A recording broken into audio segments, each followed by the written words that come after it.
Au Seigneur soit la reconnaissance. Flan okulu no we ekeni odun le po to yoyo me Observer sa parole mi et sokan l'écouter to et hueton croire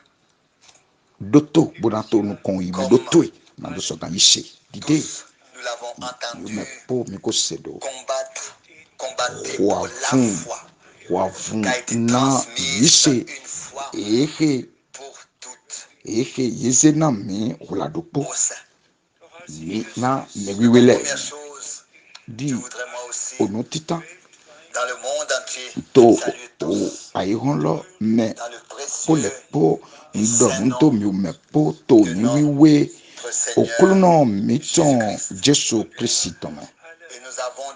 du monde entier des salutations mo onu ndo de do toute me l'Afrique, de l'Asie, son otole du po Canada, me des États-Unis, son de yovogbeji Nairobi, de Asia partout. Afrika Nairobi Filepo Il y a tous les frères de Montréal, no Canada, vikiti to Montréal Canada le USA, particulièrement de Cordoba. Amerika bataliki Et son nous Cordoba saluons tous mi de tout notre cœur, donu do mi o me po aussi d'ici, de toute notre âme. poro son Le frère file son Baoka ani don mi ton salue le po me no vi fraternellement sun baonka mi donu to aussi we tous son no notre vi koli frère et no sœurs vi de vole mi donu to de mi la o me Suisse, po no vi yon de le l'Autriche, reti to Suisse des Autriche salutations fraternelles, wanyi le si frère Muller onu do to me du lac no de l'Est vi salue, Mule le frère mi Mwamba donu do we no vi salue, sunu mamba mi donu docteur do we Mbillet Docteur Mbiye salue fraternellement. mi donu do we susu Il me disait, eto di do na mi do avec, étant saisi profondément dans son cœur, il na disait, ewa frère Franck, mo ce que nous vivons maintenant, nous l'avons ayipa nungo jamais deto vécu ayiha ito me auparavant. ewa do no vi sunu frank nwe mito si Dieu sehe est mima bon, o Dieu se est plein pon de grâce, pede Dieu pon jiwe ya we est nyi véritable. mehe go poto Et quand jomi le okpo we temps jiwe ya we est arrivé, nubo we no na gan lo alors ho arrive ce we ne qu'il nu a we promis. nu he to pa eton lo sunu wa chicheme Quand nous regardons dans le présent, emi wa to pipon nu to jijo alors tv nous le devons malheureusement mi dire so gando to a ubla me que do nous sommes tristes de ce que mi bla wu nous ne pouvons pas encore régulièrement na mi mana pego wele venir nous kponu réunir na do no wa fi bo a et nous okpli rassembler, mais nous sommes amo reconnaissants mi nwe na okulu no de ce que tous peuvent do écouter mele et po voir. sogan do to Et divie si bo to quelqu'un pipon hlan veut eyin do se laisser mede ka baptiser, jlo na yin bi qu'il baptisi puisse nous le laisser savoir. meloni dike meni nywe Nous pouvons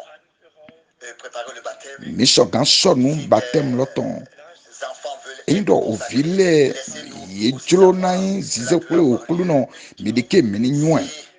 il y a un mariage, tout eyin peut alo avoir wiwile de lieu sogan tin mi dike meni comme nywe auparavant. mi sogan basin lekpo Nous dide mi sommes kono basido dai reconnaissants au mi nywe Seigneur na okulu no de ce que na nous pouvons nous soumettre mi à ce qui se sogan passe. nyi Et meme de la même manière, nous devons klo no aussi hlan no ke to que jijo en tout ce qui se passe maintenant, mo no ke que to ce soit jijo tin le lekpo changement climatique, que ce odidio soit le réchauffement osaleton de la terre, e o tout ayigba change, tout ni devient mo différent sozo dans nu lekpo l'agriculture, to gleli hoya dans l'économie et partout et to partout. ekeyin Et akwezi quand kan li nous pensons hoya au, au transport emi aérien, au wa pon transport, ekeyin au chemin de fer, o au transport, to me automobile, yile weya dans tous les domaines, to plus pipa rien me ne weya sera avion me tel que weya c'était moto me weya auparavant. nu lekpo dio Et mo aussi, nle manavo leko wa dide le ye te do chômage dai s'accroît. mo Mais tout cela ekeyin m'appartient justement aux azomatin choses de la fin des temps wato dans lesquelles nous sommes jije arrivés eji et nous mito sommes reconnaissants mimodo de miwa tout notre cœur à wenu Dieu, vivon le leton Seigneur, bo mika nyue na de ce okuno que miton nukpokpo il dato do nous a uwo donné l'ordre ende penami pour, il nous a donné les promesses. edo pale Il nami nous a donné l'ordre de croire les promesses bonami pour cette époque, que ce joloje na do soit sogan qu'elles yi sont se écrites to dans l'Ancien Testament pakpe ou bien ekeyin alors kwe dans le miton Nouveau ton leme to alenu koko Testament, que mewe ce soit tabi to lu alenu par les yoyo me prophètes, kele dide je do ho Malachie bon a yewe dit, ganle voici, nu Malakia do na mido nyena ze onwe do face to à shekran cet enfant nu konche bo kwenu galoho Jean-Baptiste Johan Baptiste a apparu. e swauhia Ici, dans Malachie chapitre mo 4, il est to écrit, malakia otane ki je vous kando envoie nyena le zekram prophète yawigan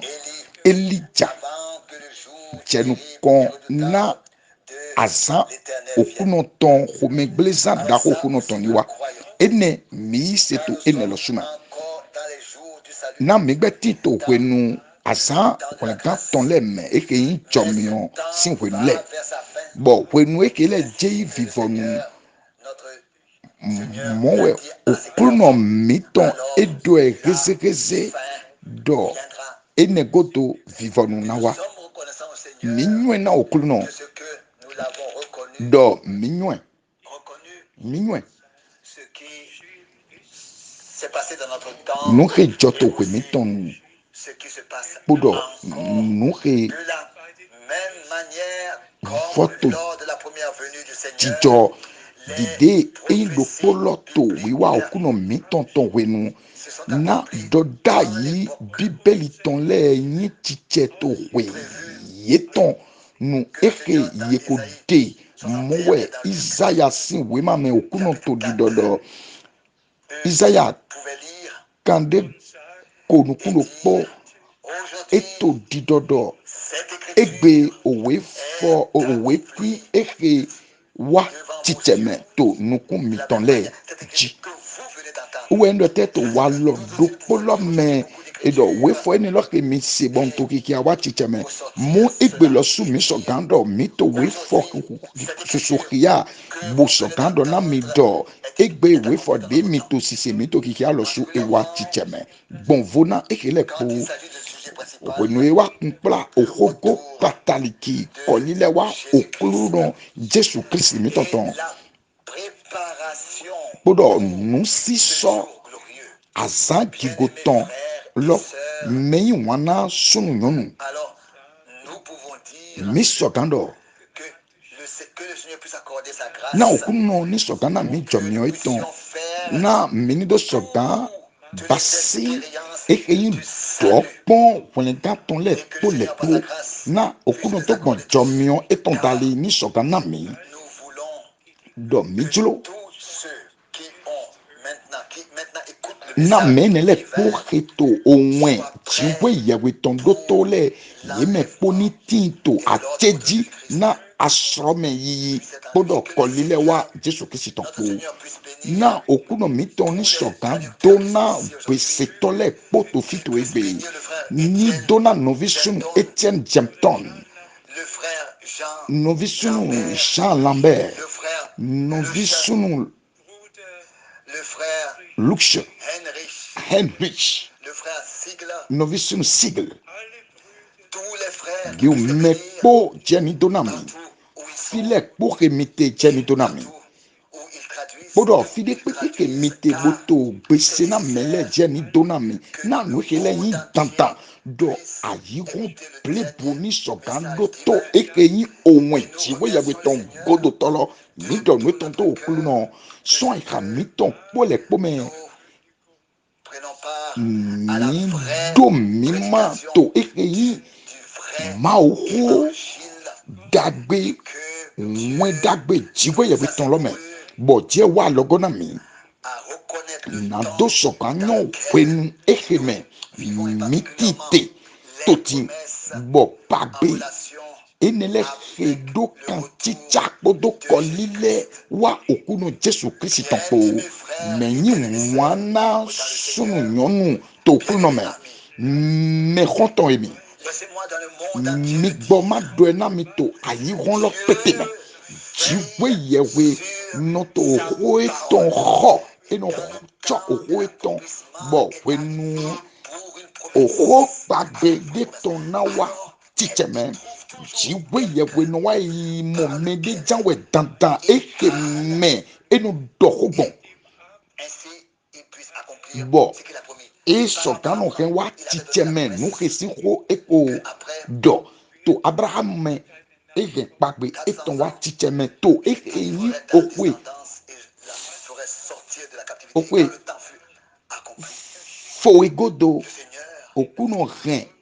dans un buisson ardent, bagbe a eton apparu à tse Moïse. to omion deme etsua ukia Mandat qu'il Mose a appelé, l'a boayule envoyé. boze azonda lomene C'était un bodo appel eklan divin, un mandat oyilo divin, jigwe yeweton selon we les promesses azon jigwe yeweton que Dieu a klan données bagbe eneke à jigwe Abraham. yeweko na klan Alors, Abraham Eh bien, mes frères et sœurs, mo je dois toujours menyi vous avouer, wana le novi su dire novi nyɔnu nouvellement en insistant. migbɔma doe wòle kponu bonavɔ dɔ Aussi, dans notre temps, mɔ kɛɖɛ to wèmi pas tɔnu seulement ema yi kɛɖɛ il y a 87 ans, le eko 11 basi okwe kanwe juin 1930, sianwe alors que le Seigneur 3 fois to okwe a dit fɔtɔn en fɛnɛ retentissant, regarde en haut, regarde en kantɔn haut, lève la tête 3 fois. Et le prophète, atɔn c'était quelque chose de nouveau. oya tɔn lɛ mɛ jiwe yawe dɔna novi sun brandama zeta to daga zeta to daga bɔn ogbede dɔ nusɔn olɔn lɛ mɛ novi sun brandam kono mɔ eke yi numi mɔ lɛ da yi ndokia lɛ da yi amɔ kata jɛ filɛ ema ko se ogbe siesie jiwe yawe tɔn Retentit la voix du ciel. ewa se ogbede wa dɔ nusɔn nɔ wee ne nu wɛ La nuée surnaturelle, asrɔ kpodo miɔ do titɔn wa jɛ te boawa nukɔn bɔgbɛtɔ n'ayi tegba atɔn yeme kpo yemɔ bɔ ogbede wa dɔko bo dɔko na nɔvi sɔnni bana dɔ kɛdɛ dide jɔ kanu wɛ yin mɛdo kla titan jɛnukɔna wiwa titan jesu kristi tɔn muwɛ òwe ehe ye to zizena we na jɛnukɔna kɔlilɛ wa kristi tɔn. le temps est accompli. Bɔ okuenu lɔ wa Le tsɛ Seigneur a accordé sa grâce. bɔ okunu wa na dzɔmiɔ etɔn to ƒe hele kpɔmɛ Le, enegodo le 7 mai miwamɔ azã 1946, siawe osun siawe tɔ okpe fɔtɔn fɛ nɛ kantɔn koatɔn nu okpe koatɔn nukunu kpo nɔvi sunu banam sɛn to biro etɔn mɛ bɔ bibeli to kunkuntɔnukɔn etɔn muɛ ikun de tɔn olɔmɛ waxɔlɔmɛ bɔ angɛli okunu tɔn tɔsɔn miɔlɔmɛ boato nukɔn nɔvi sunu branamu tɔn bɔ nɔvi branamu elo il a pu décrire boato didokia mi son poids, agayiyi etc. pípẹ́ angẹ́lì yẹn lọ tán Frère, l'ange de l'Éternel bọ̀ lui a dit, angẹ́lì òkúnu tán wà tó dídọ́nẹ́ dọ̀ adìgbòblo yédomi kán dewe sán nukàn tiwé yẹ̀wé tán pour nàdó sọ̀gán náwé asán qui est déterminé pour toi. ehe yé manáwé Ensuite, enegodo il a prononcé ces paroles ewa la telles que à edɔwolo Moïse, ledo kɛdɛ dide yinahla mose ohia awe muwe yɛlɔsu yenawe ohia awe yenanawe ohia titan lɔ wɛyin dɔ avec ta main gauche, kpodo alɔtue amiɔtɔn lɔkpo anaze alɔ adusi azizɔnɔ lɔtɔn awutunɔ lɔtɔn ehe na wa nukɔntoe bɔ tourneras analile ta main alɔ pour que amiɔtoe lɔ si godo le dessus de ta main soit vu. na Et l'ange alɔ éternel lui a godo dit, toe ni mimɔ bɔn angɛli kunu tɔn dɔnnen dɔ si la personne pour laquelle eyi tu as prié gbɛtɔ yi ne lɔ xeeyin awutunu bɔ adzadɛko nagbe lɔ kansɛ dede go abi awutu sisi dede go eyi keyin awutu sisi ne kpo kansɛ lɔkpɔ na sɔ awu ya to alɔgbato dzi où la guérison bɔ a lieu, wenu na azɔhɛgblɔ na sɔ awu ya awutu lɔ abi kansɛ lɔ keti to alɔgbato dzi na bu devait dire au patient, bɔ novi sunu brana nɔ dɔ na awutu nɔ lɔrɔ ni ma mi onukun etɔn lɛ blo pendant wenu na la prière, emi na to dɛko nɛ regardez amɔ mi bo kpɔn quand est-ce que mi bo kpɔn le cancer disparaîtrait. bona to kpikpɔn wenu na awutu lɔ na ibu butu alɔ gbalɔ dzi nto nueke lɛ dɔ na mi kpɔn na ma do sɔgán dɔkia mi de lɛ do tivie jenu kuna kolile wa Jesu Kristo oyilo tiwe yabeton asonzome tiwe yabeton medokla tiwe yabeton ache tiwe yabeton adressé à un homme. uwe yezekla petode Mandat a été bo exécuté. azonelo wani bibasi mokede beto divie azonelo beto ni bibasi uwe zombo wenke woso kan jinjala bon ayi ron le pome mokede dide okulu magbe A lieu dans nos jours. nato sogan rekele wa chichemeto asam miton le me Mais accorder cette grâce. mokede okulu na nyelo su jomio na do sogani dopoto opli medide chiwe yabeton eneleme emani Allemagne tokede emani Amerika tokede shiba D'avoir vu comment est-ce que ce don yi nukun chele domo nuni na chiwe yabeton enele to ason wato alonu muwe novice lizim podo asieton po enewe wejijo enewe sombo yekan owegbode do William Branham yi medoka chiwe yabeton nawe asukwa sikwe kele yetindo mimato division ekele me bono sia nyito opli dawe ekele me bono mo kanse kpoto awutu ekele kpoto alogba novision Branham tonji bo yiwa de kunu eton na nuke yemoto okwe foton fene 49. katon ko aton nukun awe gbọdọ ko aton nukun aton lẹmẹ bọ enego do eke yin division lọ akpawe awe tọlọ wa tsitsẹmẹ mọ division dokpo ene lọ xe yin bebasi kpoto okunu kpo dokpo lọ nanyi bebasi kpoto novision Branham kpo kede dide eke yin division okunu mi tọntọn yin bebasi do toju le tsẹtsẹ kpoto Samaria le tsẹtsẹ muwe yẹlọ so òun division lọ náà bebasi to akọtalẹ kpo mẹ bẹtọlẹ kpo tsẹtsẹ muwe ne bebasi do Il consistait à ce que bọ Dieu tumẹlọ ŋdọ jikwe yẹwe nonato montrait nodokia novi Branham quelle était la maladie. bẹtọ ke wa nukun eton awutu ke eto jijẹ fi ke eton sọn Personnellement, on a vécu ça. muwe nuikele nye ke tokodo na mi unyi nukun tsele do mo bo ikunu de tọ On était assis bọ nka yi mẹde bonu ya o si ẹyin to o tẹ nukọtọn lẹmẹ nado inukun tse do mo yi o to tse do se de la dernière assurance. muwe mi wa mọ azɔn o do tɔn jiwe yɛrɛ tɔn mi sɔn kan do kan de jibo dɔ na mi wekele dɔ division okunu mi tɔn lɔ susu tɔn eke esɔn kan to biba si bo na dɔ na Nathanael okunu na Philippe dɔ ko ne bo dɔ na eke yi Samaria tɔ ke wa do tɔ to lɔ esɔn kan dɔ na Simoni Peter de yenu yulɔ dɔ de baba etɔn no mi. Il avait pu dire tout à tous. Et Pour cette raison muwe que c'est écrit dans novi Jean 5 au sunu verset 19. muwe okuno sɔkan dɔ nuwe kene le kpo dɔ Sans avoir d'abord vu ovi ma sɔgan wa nu de ededenu adavo onuhe emɔ otɔwa na onu de kpekpe he ewa ekele wɛ ovi towi wa mɔga novi yi wana to okuno mesunu nyɔnu nto nu ekele dɔ na mi ni do sɔgan nyɔ dɔ division ne lɔ he yi mi ma di que Dieu eyi a effectué dans notre temps. division ne lɔ he jiwe yɛwe basi boza novi sunu mitɔn to we mitɔnu De voir des visions. ema yi tso ka ɖe yeni dɔ emo nu mi mɔ amewo dede okuno lɔsu dɔ Mon serviteur, eɖɔ ton temps afa numese dans cette ville òwe nuto eto toho exeme zan ɖe di ena woavi gbɔnu nyena wa do we xlã exe yi toho devo le me nado yi la oho se c'est de ça qu'il s'agit. nu exɔ dɔ mi te di nye Il s'agit de la parole. De la eto parole nu exɔ dɔ mi te oho lɔ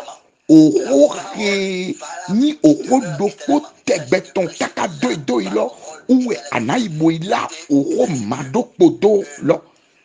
il a été dit à Frère Branham Mon que c'était en fait dide eyin didona no vision Branham il a dit en quelques mots. do Le message c'est revenir à to la parole. onwe C'est lo revenir à la Bible. eyin C'est onwe revenir eyin dans tes didona to empreintes. ko gbekele deme C'est onwe revenir à lo l'église weyin bibeli primitive. lo C'est de o revenir bibeli lo weyin onwe lo bonado sogan le ko wa yise bibeli ton yise titalogy mo metin to jomno na do sogan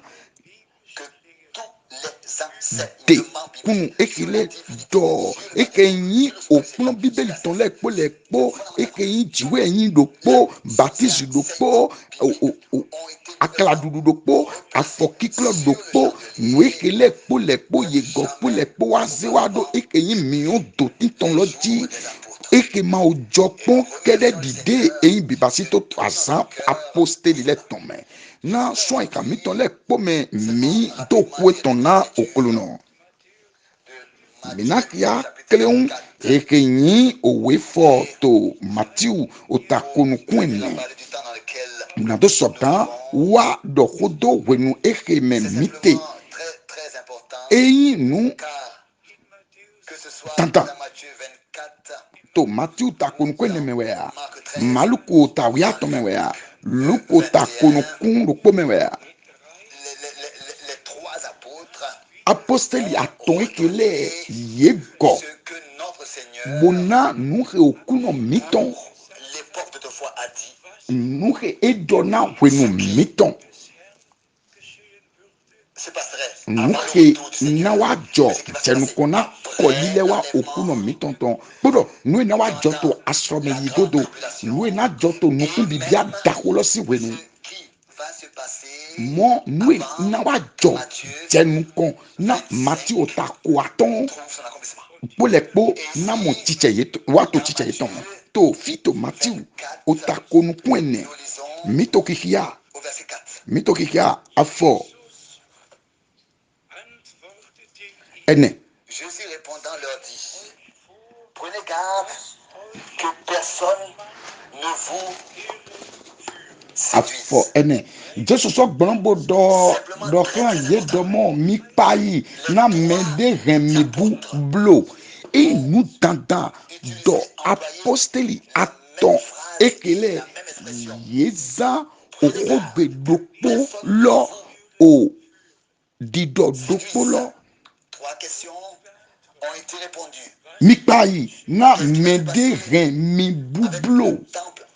nue na jɔ kpodo tepli lɔ kpo nue na jɔ kpodo Jerusalem kpo eke etewɛ ohia kɔlilɛ wato etɔn etewɛ ohia vivɔnu ayiwɔntɔn mu okulunɔ okunu wa yigbena kanbiɔ atɔnlɛ to ako atɔnji bohun dɔkia ye reze bɔn mi sɔkan ze ekele kpo nato sɔkan monukunu jɛ ego lili tɛmɛwɛ do etawo tu ye dɔ awagbe avun awatɔn emi xia ni minɔ mɔdɔ we mitɔnu xɔdɔ yete na wenu yi senɔ lɛ tin to jude yedona yi exe nyi oso lɛ dzi bɔn ene lɛ kpo we ene nu xɔdɔ yete mɔ mexexia wɛdagbe atɔn lɛ fike ye kan nue na jɔ to wenu vivɔnu lɛ tɔn esɔn kan payi do nuxe na wa jɔ mɔ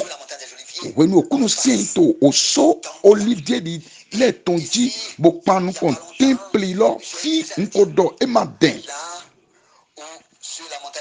dɔ to oso olivier lɛ tɔn dzi ye dɔ flin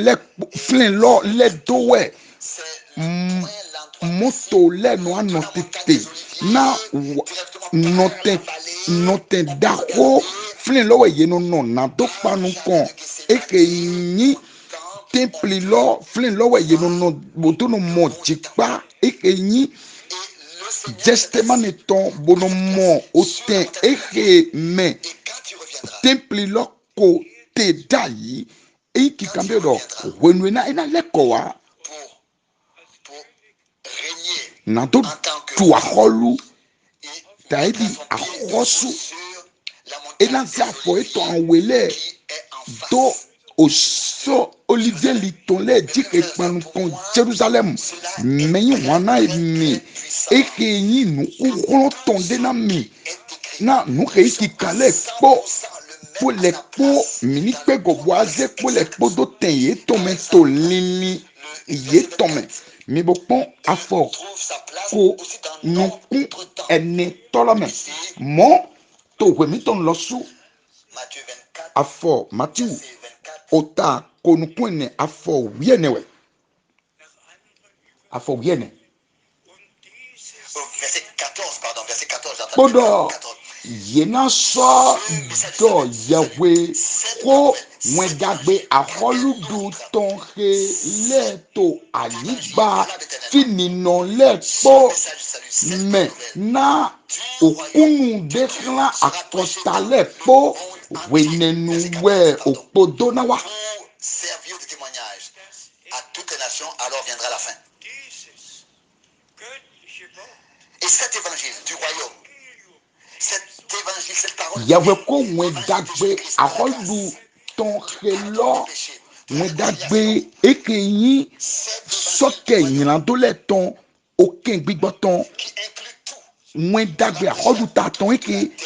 keme nule pote pour servir de témoignage ke na ili lakla beto le po akota le po nani do ikunu pas être wepo vivant ni do wa accompli il y a 2000 ans d'ici, Oh. mais c'est dans notre temps. eke wefo eke maso gain titche ko basi okwe fo Il est parlé de guerre amo et de cris de guerre, idoko awagbe awaton ayigba wiwaton kuveton azon reno be mesusu iton kuveton mikpon yedo mo et disette, et les pestes awutu oku reno be mesusu mi bopon divie qu'on appelle Corona, ekeyin o awutu ene lo reto beto susu beyi eyodo corona a visité 188 nations. eko bio oto kene gba kene Tel que gba ton nukun atome change. gbogbo beto le kpoji C'est-à-dire que ce virus est présent partout. mowe awutu eke lo eto file kpo En tout, il y a 94 pays, bo ekeyin oto 188 pays. kanwe wiene kpodo kanwe chianton beto susu Déjà morts. beto susu koku Et ensuite, le Seigneur enegodo a dit que okunodo quand ces choses okunodo commenceront kwenonu ekele na je wiwa mi jra mi de le do mi zeta mi ton le daga que votre rédemption na est proche. ofligo mi ton sepo Verset 18. Et nous afo remercier le Seigneur ko pour cela. aton Le nu Seigneur, notre afo Dieu, faton ku aton mi le mi do nu do okulu no on pourrait aller jusqu'à ce point mi gbo où mi le ni Seigneur ici a fike dit okuno to di do te file do ce qui va arriver nu ke na wa jo quand il reviendra. wenu na ina le ko wa C'est-à-dire comme une étincelle, ena wa comme un éclair. bide edodo ena taidi abi Matthieu otakonu kwene Le verset 24. afọkonu kwene na Kristi Matthieu 24, verset 24. Matthieu ta konu kwene afọkonu kwene De vous na fọ et feront de bonayi ohia daho kpo séduire les élus. azọn daho lekpo ria sọmọ nado Ensuite, remebu cette expression merveilleuse. eyin esọganyi Voici, wiwa yedo mesiasialẹ edie wefọ ekeyin wefọ wọn pẹlu nkako dọna mi jẹnu kan pu prédire ces choses à l'avance. mẹnu ekako dọ wekele do te jẹnu kan Savoir ces choses à l'avance. mẹnu etako nyɔnu ekele jẹnu kan mẹnu eze edo te etome jẹnu kan Ces personnalités to ekeyin gbẹtọ gangan ne lẹ mẹ pensent être sous l'action xe to lilẹ do emi lẹ to kuglọ gbigbọ wo etɔn glɔ boto azɔn wa boto nu jiwe ne lẹ basi yeme kpowɛ gbɔti ekeyin sont restés dans le baptême trinitaire. batemu otɔ ovi gbigbɔ wo etɔmɛ yeme kpowɛ gbɔti jiwe yewe atɔmɛ etewe ouais nous visons branam kado we na ndoto ye we ko eton godo ton le edo Christiani ogbe aton etin nous dit-on d'agbele nous dit-on nous floji ton le bodo maïs nous le po dilo rie to gbe aton ekele me fite riete de te we ani fite we le ze we do to gbe aton ekele me mi po kele di de ti we do su we do kona Abraham tololo bo Abraham yise ete we ti we do ne mo we do kporo mi ton na we ti we do kona mi do bon ho we eton dali o yise o betelo edona wa ayika mi to me do bon o ho nu bolo dali mo mi nwe do mani Branham de Paul de Frank de ouais amo o kuru no lo suwe do kona mi to lo do bon ho eton wiwe eton dali yedo bon flen chokede do bon gbigbo we dai we o ko je ton no yin hun do ki ami mo we mi no atin do yi se retito ogbe do bon o ko pete je ton dali mi jale mato we ditaze wa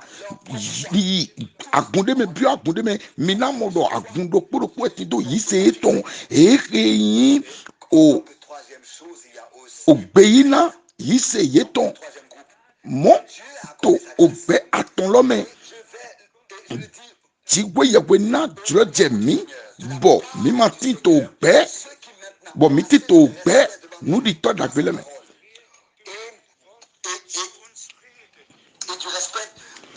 na ti we dike bo mi no ti to ekeyin opodisi klan oko jiwe yewe ton yedo menele chokede eketindo yise bunundo budisi na oko jiwe yewe ton yeule chokede wetindo ekeyi yise bibeli ton yedo yise bete ene muwe osi yise bete ete uwe na wa yin awan gbigba ke na wa jegodo na enyo town wenona miwa edoto ekeyin yewe ko ke no visunu Branham do ti o den ti me popo ni ni ke wana mi e ke tunpla ko lile wa okuno ton fi to afo wa ton nu kon awe wa ton nu kon we ton le me na le abino jegbonu son wesise daliwa bosono nyi mimo yedo je weyi ko dali mokadewe o wiwa o vigbeto ton na no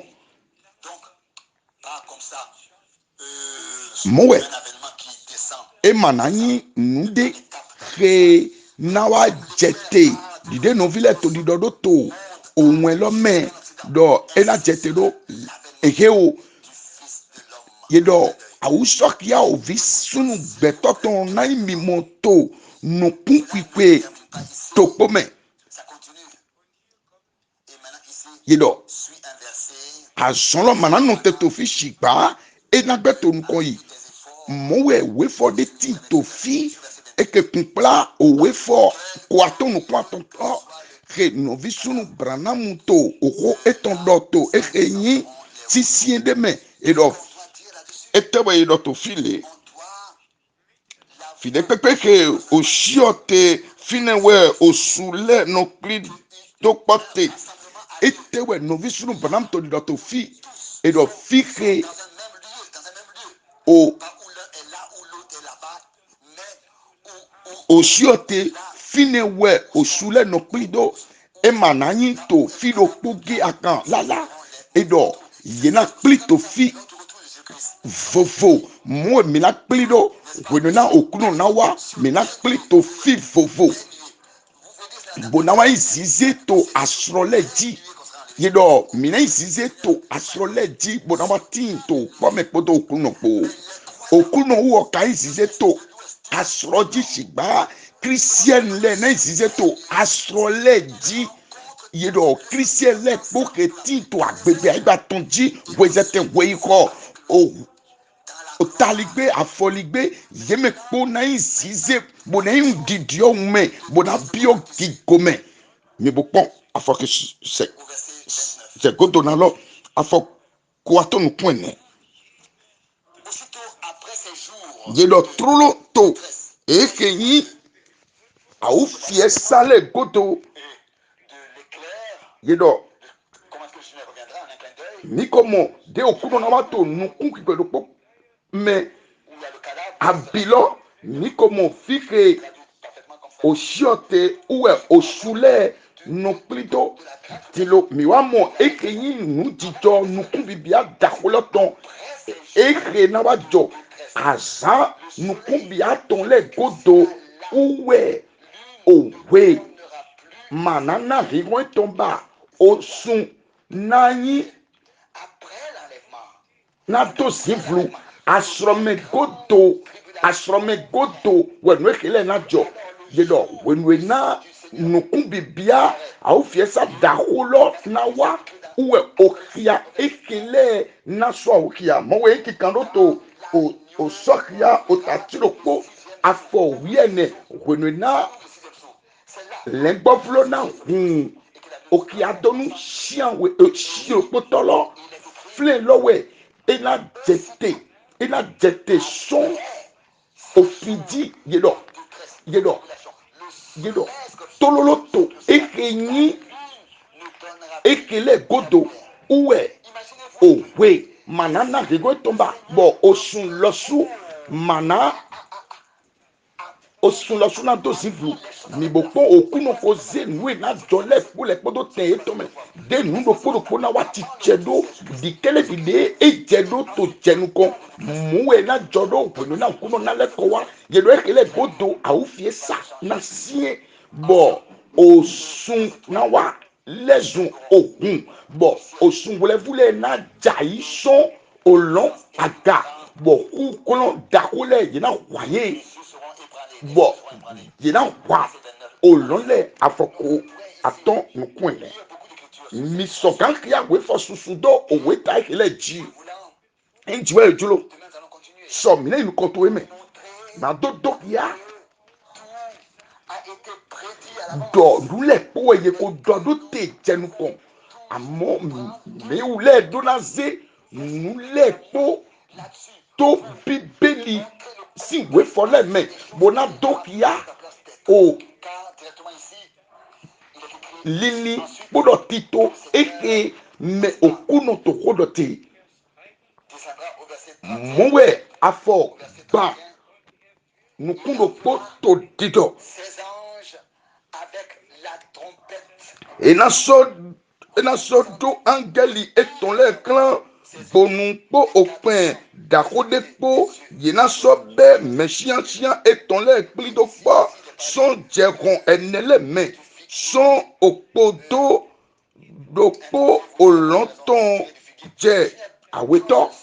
dido muwe eva dokodo ofikiti logo nibopon oweta dokpo ekelo mewe okuno dokole kute bode yekando muwe lenga wa chichemedo Maintenant, c'est-à-dire dans le temps bo tivie miwati to kwenu oyilo tito ton oyilo nusi soton tunkpla eke yi kolile wa gigoton okuno miton jesu krisiton on a responsabilité bo mikatindo nukupe nugo to jiwe yewe kreto gbelo nukon mi jo mito masoka do eke podo telle qu'il y a qu'un nukupe seul Christ, nugo dokpolokpo kede dide mose dokpo weti joshua dokpo weti abraham dokpo weti isaac dokpo weti eli dokpo weti bo elicha dokpo weti c'est ainsi aussi de notre temps. mowe to wemitomu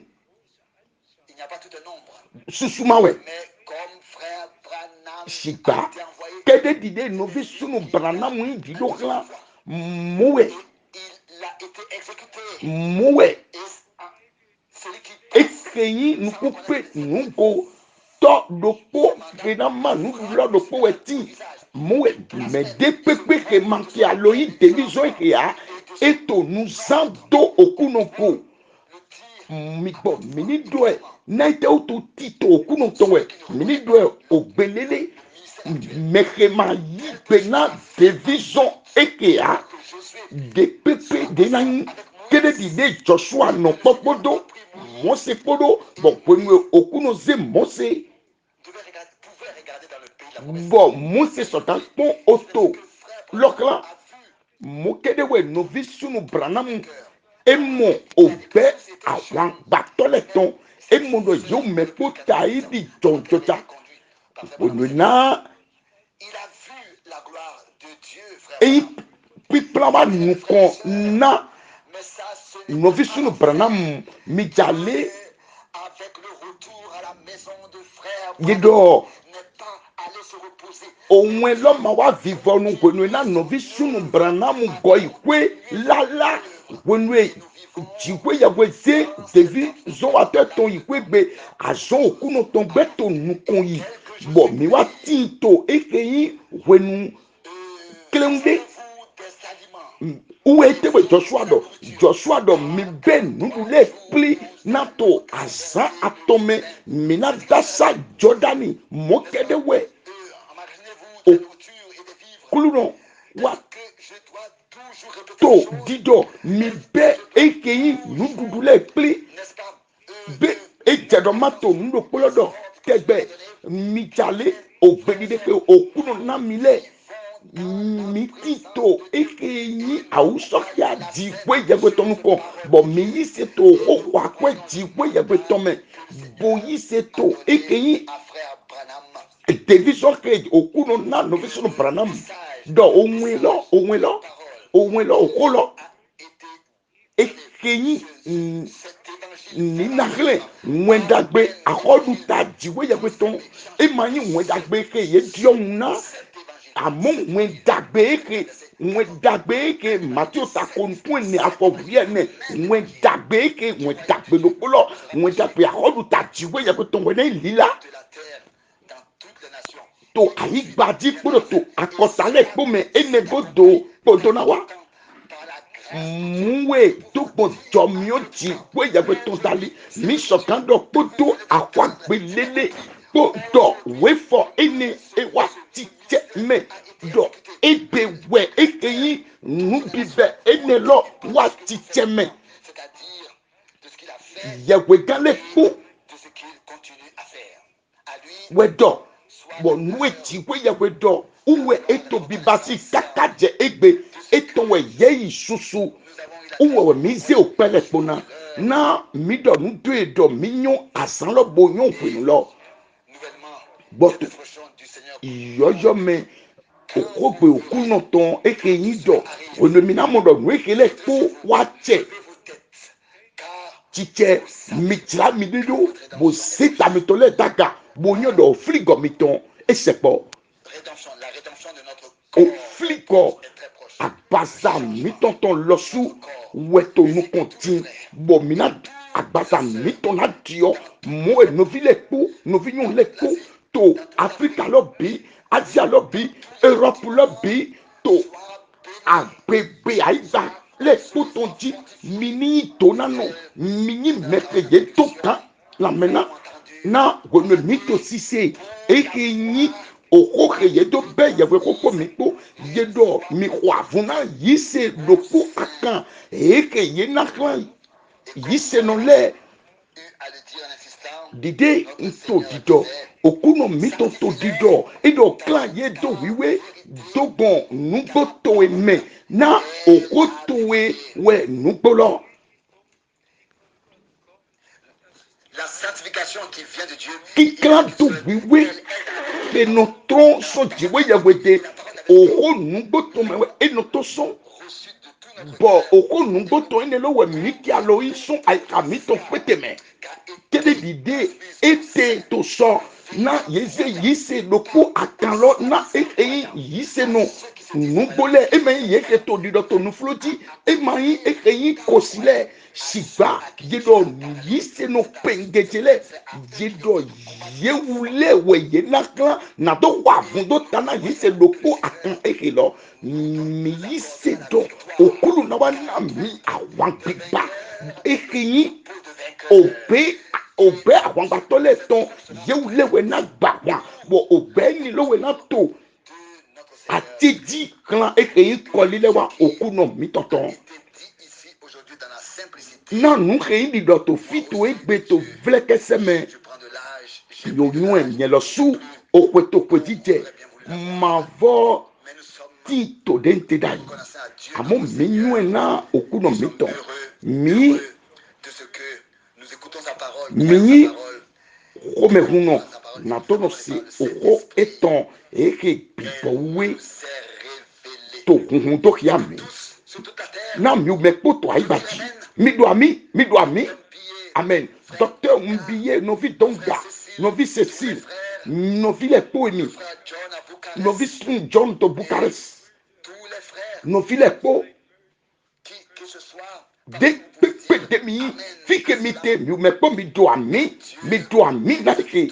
na je ni kwa lo na mi me kpo eke do mi ma to yewe ko eke i oko chiwe yewe to me eke no viene le ke muno ze ni nuklo me ye to titiwa ye ke muno ze ni ye to titiwa shi ba ke no la eke yi wen dagbe akodu ton eke do akpɔ kikɔ do kpolɔ moto lila kéde dìde eyi lila do mu emi to lila ŋun dagbe do kpo ne lɔ boa to bima do to eke nu sisɔ asivu kristitɔ lɔ mɛ to eke yi ayikɔn lɔ pété mɛ na etɔwɛ yeyi susu to ayigba lɔ kpodzi amen mi gbogbo mi ni tite bo nɔkpɔ nato do okpɛ na okunu tsi ko yakpe kukulu nɔ akomɔdɔ agbazatse gbɔdzɔ amɔ mimɔ kukulu koto etɔn eke mɔnɔ wa bono lɛkɔm matiale miŋue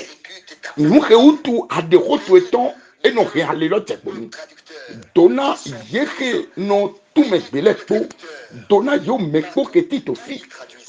dona yo me kpo keti to fi de kpekpe xeyete do to gbelɔ tó me dona to gbelɛ kpo me akɔta lɛ kpo me na wɔn dagbeto ye axɔdu ta tɔn lɔ mado kpoto lɔ eyi lila di kunu xlã akɔta lɛ kpo bɔn enego do kpoto na wa mɛ yi wana oku nɔ mi tɔ nuto we na mi wulɛ mi mɔnukunu jɛ koto ego bɔn mi vɔ yi eke yi obudisi to nukɔn to e kpɔdɔ to koto nukɔn mɔ yi se ene lɔ ke ana mi eto sɔn oko dziwe yɛgbɛtɔ mɛ bɔn oko dziwe yɛgbɛtɔ wɛnyi tume mi tɔn bɔn ema nyi tume gbɛtɔlɛ tɔn siba okoto wɛnyi tume mi tɔn mi dɔ nu etɔn to we na oko akɔdege nu eke lɔ mi wa dɔ kpodo izayɔ kpo paul kpo menu wɛ